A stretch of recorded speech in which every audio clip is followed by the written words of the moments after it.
انا للہ و انا الیہ راجعون، اللہ تعالیٰ ان کو جنت الفردوس میں جگہ دے دے۔ اور ایک پارٹی کا لیڈر کہتا ہے میں تو ڈوڈا سے اٹھا ہوں، میں تو بدرواہ سے آیا ہوں، یہی کیا نا اس نے چیف منسٹر بھی بنا، وہاں سڑکیں نہیں ہیں کہ روز لوگ مر رہے ہیں۔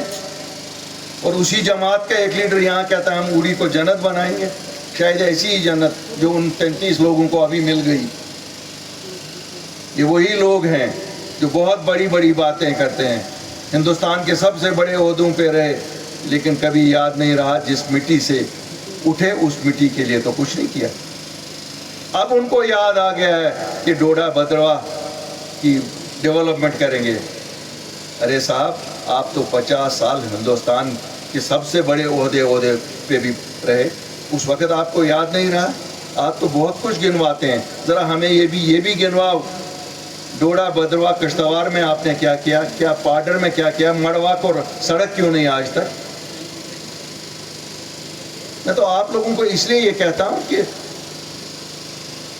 تاکہ آپ بھی ذہن نشین ہو جائیں، یہ لوگوں کے قول اور فعل میں تضاد ہے۔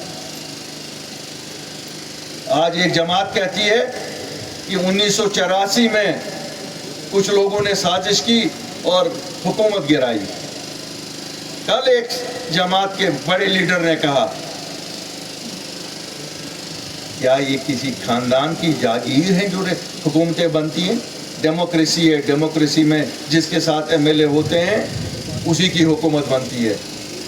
ڈیموکریٹکلی اگر ان سے لوگ بھاگ گئے، کیوں ان کو لگتا تھا کہ لوگ جو ایم ایل اے ہیں وہ شاید ان کے گھر کے نوکر ہیں۔ وقت گیا، اس وقت 84 میں ایک گروپ نکلا جو ہمت والے تھے، جو باغیور تھے، جن کو یہ تھا کہ وہ عزت نفس کا سودا نہیں کرنا چاہتے تھے، انہوں نے اکھاڑ پھینکا اس سرکار کو، اور اس سرکار کے چرچے آج تک ہوتے ہیں۔ ہم تو شاید 20-22 سال کے تھے تب، لیکن ہمیں بھی فخر ہے کہ ہم نے بھی وہ سرکار دیکھی، اور اس سرکار میں جو کام ہوا ابھی تک لوگ یاد کرتے ہیں۔ کل وہی لیڈر پھر کہتا ہے 1999 میں جب ہم نے آٹونومی کی ریزولیوشن پاس کی تو پھر صاحب دلی والوں نے ایک نئی جماعت بنائی۔ ارے ہمیں کیا سنا رہے ہو؟ تم تو اسی جماعت کے ساتھ، جس جماعت کی تم باتیں کرتے ہو، بغل گیر آج کل ہو۔ تم لوگوں کو تو نوالے ہی نہیں نیچے اترتے ہیں گلے سے ایک دوسرے کے بنا، لیکن جب نکتہ چینی کرنے کی بات آتی ہے تو آپ دوسروں پہ نکتہ چینی کرتے ہو۔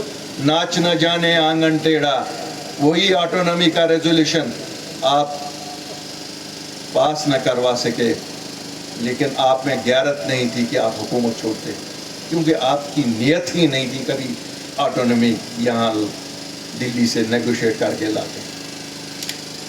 آپ اگر نیگوشیٹ کرتے تھے نیشنل کانفرنس والوں، آپ اپنی حکومت نیگوشیٹ کرتے تھے۔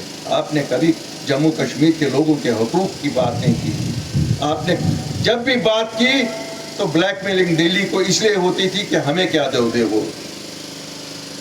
ویسے بھی یہاں اگر آپ 47 سے دیکھو گے، جب نیشنل کانفرنس آئی ہے وہ دلی کی مدد سے آئی ہے، کبھی بھی خود نیشنل کانفرنس نہیں آئی ہے۔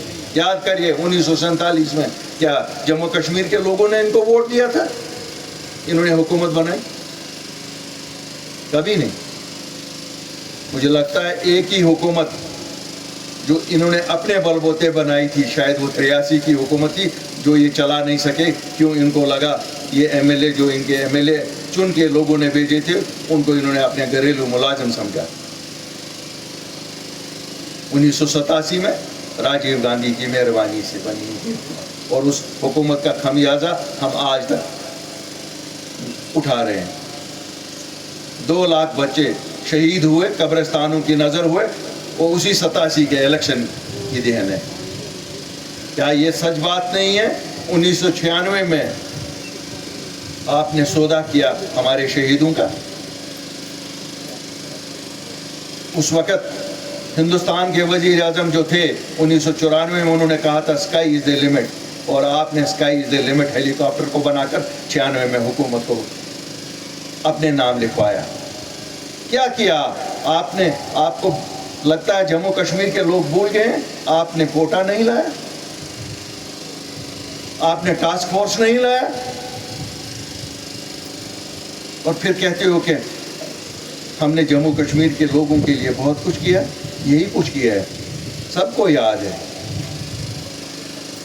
ہم ابھی بھی یاد یہ کرتے ہیں، لیکن سوچتے تھے کہ ایک نئی سیاست کریں، کیونکہ بہت کھو چکے ہیں ہم لوگ، لٹ گئے ہیں ہم جموں کشمیر کے لوگ، اور جو کچھ آپ نے باقی رکھا تھا وہ 5 اگست 2019 کو بھاجپا نے دیا۔ کیا دیا آپ لوگوں نے 5 اگست 2019؟ اس سے پہلے آپ لوگوں نے ووٹ مانگے لوگوں سے، 2 مہینے پہلے الیکشن جو ہوا تھا، ہم سب نے، میں نے بھی نیشنل کانفرنس کے لیے اپنے ساتھیوں کو بولا ووٹ دے دو، کیوں یہ کہہ رہے تھے 370 اور 35 کو بچائیں گے۔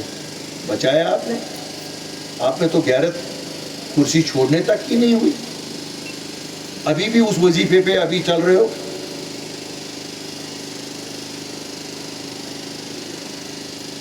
شاید روس کے ایجنٹ ہے، اب روس بھی نہیں مانے گا یہ ہمارے ایجنٹ ہے، کیوں؟ اس وقت تو یہ لال جھنڈا انہی کو، کمیونسٹ کو دیکھ کے لیا گیا تھا نا، لیکن اس لال جھنڈے کے پیچھے